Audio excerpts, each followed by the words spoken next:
Destruição de direitos sob Milei entrega bairros argentinos às mãos do narcotráfico. Segundo entidades, Estado ausente com Milei não apenas impulsiona maior consumo de drogas, mas abre espaço para o controle de regiões vulneráveis pelo crime organizado. Esse texto é da Laura Valles, do Página 12, uma tradução da Ana Corbissier. Quais os destaques do texto, Gui? A gente começa falando das consequências ou das causas? Boa pergunta. Quem nasceu primeiro, a galinha ou o ovo, né? Pois é, né?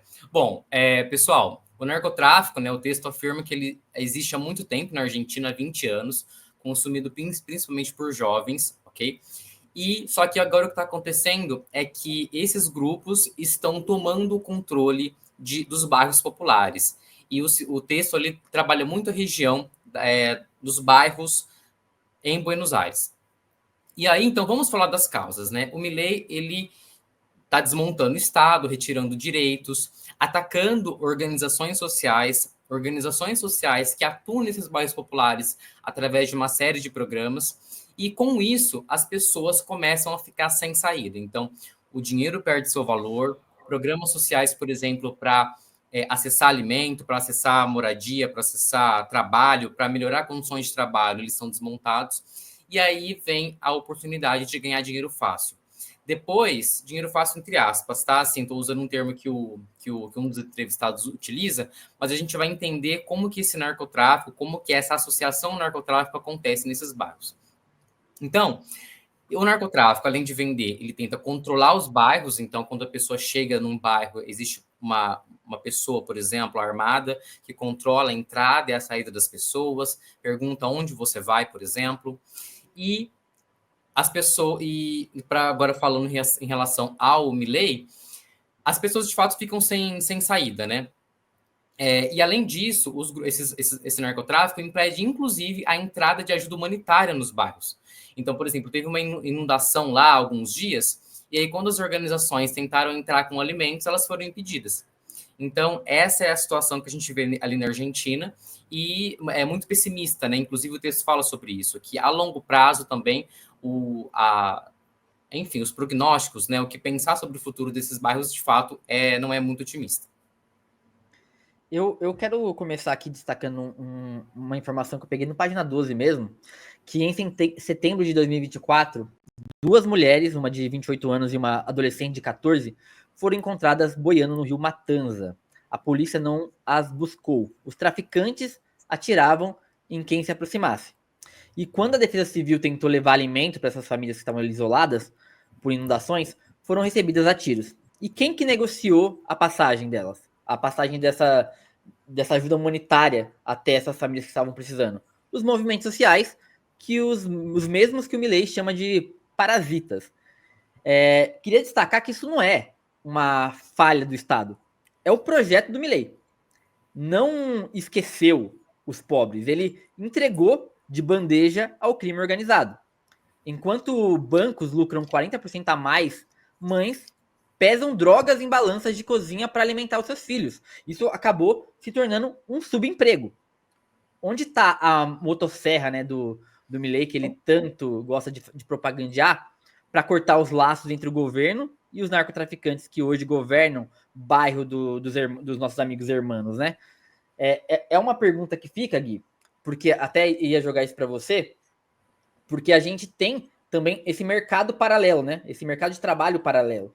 Porque as pessoas estão passando fome, o salário mínimo ali já não alimenta. A gente até falou isso na semana passada, que basicamente assim, a cesta básica custa R$ 300 e os caras recebem 100.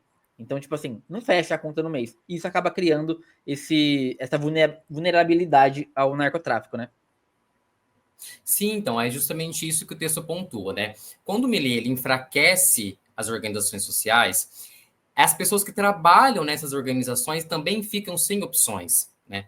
Então, por exemplo, os jovens, né? Ali fala que, por exemplo, durante a pandemia, alguns jovens passaram a trabalhar nessas cozinhas populares que existem na Argentina, inclusive para levar, não só para trabalhar e ganhar um pouco de dinheiro, mas para levar alimentos para suas próprias famílias. Com o fim desses programas sociais, esses jovens eles ficam sem perspectiva. E aí, por exemplo, aqui o texto fala o seguinte, que ao invés de juntar papelão, por exemplo, ou vender sanduíches, é muito mais lucrativo trabalhar para o narcotráfico, porque enquanto ele está ali, por exemplo, numa rua, né, supervisionando numa rua, atuando com o narcotráfico, ele pode ganhar cerca de R$ 100 por dia. Eu fiz aqui mais ou menos uma conta, que são 20 mil pesos por dia. Então, de fato, é muito discrepante. E até por conta desse ataque do Milei às organizações sociais, não é uma coisa que a gente vê só na Argentina, no Brasil também, né?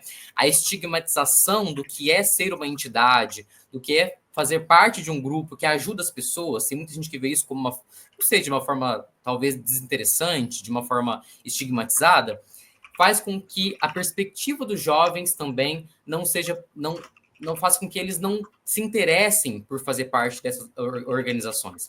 Então, o texto fala sobre isso, né? Há uma mudança de mentalidade que também afeta o trabalho dessas organizações e, consequentemente, a aliança, né? A relação, não a aliança, né? Mas a relação, a agremiação desses jovens ao narcotráfico. E aí, como você disse, você falou das mães que pesam drogas em balanças ali dentro de casa. É bem interessante isso também que o texto pontua.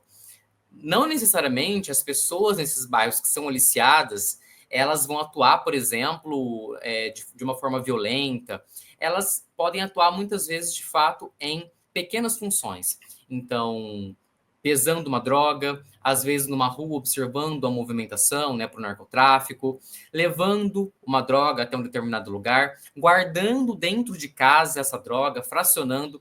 Então são pequenas ações, pequenas práticas ali que fazem com que essas pessoas se envolvam. E aí o texto pontua o seguinte, que depois que elas se envolvem com isso, é muito difícil sair. Por isso, inclusive, que a longo prazo pode ser um problema muito difícil de você lutar contra. Gui, também a gente ficou de falar também de um outro texto, né, que é correlacionado com esse, que eu acho que é bem legal também. Eu vou deixar aqui na descrição. Inclusive, gente, assim que acabar a live, todos os textos que a gente citar aqui nessa conversa vão estar na descrição do vídeo, tá? Aí você vai estar lá tudo organizadinho para vocês poderem ler. E esse texto, Gui, que eu comentei agora, ele fala sobre uma senhora muito especial, né? Isso, então, nós publicamos um texto sobre a Norita Cortinhas, que é uma das fundadoras das Mães da Praça de Maio. Então, é um texto que fala o seguinte: a Norita, ela faleceu no ano passado, ela enfim, né, liderou uma luta muito emblemática a partir do desaparecimento do filho dela, se não me engano, em 1974. E aí, recentemente, um dos filhos dela descobriu uma carta que ela escreveu e nunca foi enviada nem divulgada, em que ela vai falar de como esse desaparecimento do filho dela fez com que ela renascesse numa mulher muito mais forte, muito mais convicta a lutar por justiça. Inclusive, ela diz, né, renasci do meu filho. Então, a gente super indica esse texto para vocês também. Não só ele, nós publicamos um outro texto também sobre a Argentina nessa semana, falando sobre a Cristina Kirchner. Então, existe duas ações aí, né, nos últimos dias. Uma nos Estados Unidos, que foram sanções dos Estados Unidos contra a Cristina Kirchner e contra os filhos dela, impedindo que eles entrem nos Estados Unidos. E, no mesmo dia dessa decisão, um tribunal da Argentina confirmou as condenações contra a Cristina Kirchner. E é uma coincidência, né, muito, muito interessante que as duas decisões tenham saído ao mesmo tempo.